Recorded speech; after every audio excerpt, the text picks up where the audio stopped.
Afirmasi. A dalam Kraft memiliki arti afirmasi yang dapat diartikan secara bebas sebagai penguatan kata dan visual berulang. Jika selama ini kita mengenal afirmasi dalam bentuk kalimat verbal, maka dalam konsep Kraft, afirmasi memiliki bentuk yang lebih umum, yaitu segala sesuatu yang dapat dipergunakan oleh pikiran bawah sadar sebagai sarana pengenalan dan pembelajaran berkaitan dengan apa yang kita inginkan.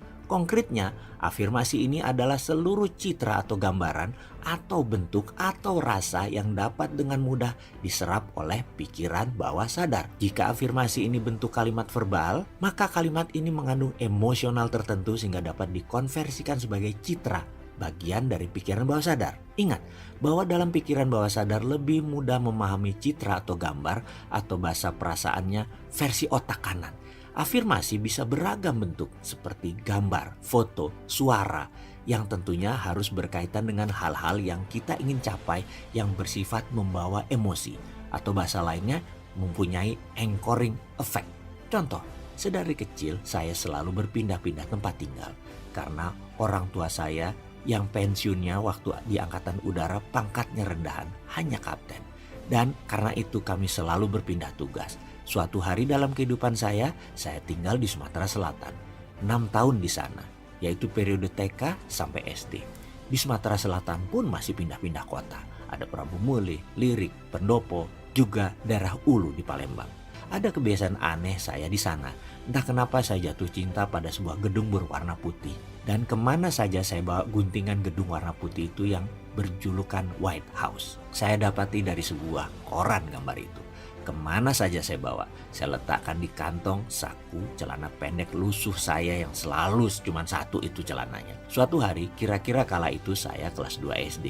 Ketika hendak mengambil kelereng dari saku celana, gambar guntingan koran itu melayang keluar dari kantong. Ketika jatuh dengan posisi terlipat di tengah pot tumpukan kelereng, tentu saja semua mata teman saya tertuju pada secarik kertas lusuh tersebut. Dan satu anak mengambil dan membukanya. Jreng, gambar White House. Mereka saling lihat dan bingung menatap gambar ini. Satu anak komentar, "Apa nih?" Saya jawab, "Aku nak sekolah di sano." Anak itu menjawab, "Amerika, mak mano, wong dusun gitu." "Ah kau," saya ambil kertas itu dan saya berkata dalam hati, "Lihat saja, boleh miskin tapi cita-cita sekolah ke Amerika pasti." Singkat cerita saya pun tak bagaimana caranya akhirnya 6 tahun berada di negeri Paman Sam, sekolah di sana. Oke, itu hanya contoh afirmasi pengalaman saya. Sekarang kita kembali ke huruf A yang berarti afirmasi itu. Bahwa kekuatan visual plus perasaan yang menyatu dalam pikiran bawah sadar yang telah terprogram, maka dengan cara yang ajaib, ia akan mewujudkan dengan berbagai cara yang teramat unik. Perlu kita ingat bahwa keajaiban itu sesungguhnya bukanlah keajaiban, melainkan sesuatu rangkaian dari puzzle-puzzle program visual dan verbal, citra sukses yang telah dibangun sebelumnya secara konsisten dan persisten. Intinya afirmasi ini adalah salah satu unsur penting untuk memperkenalkan hal-hal yang kita inginkan dalam subconscious programming. Selalu upayakan untuk membuat afirmasi yang mudah untuk ditangkap citranya oleh pikiran bawah sadar.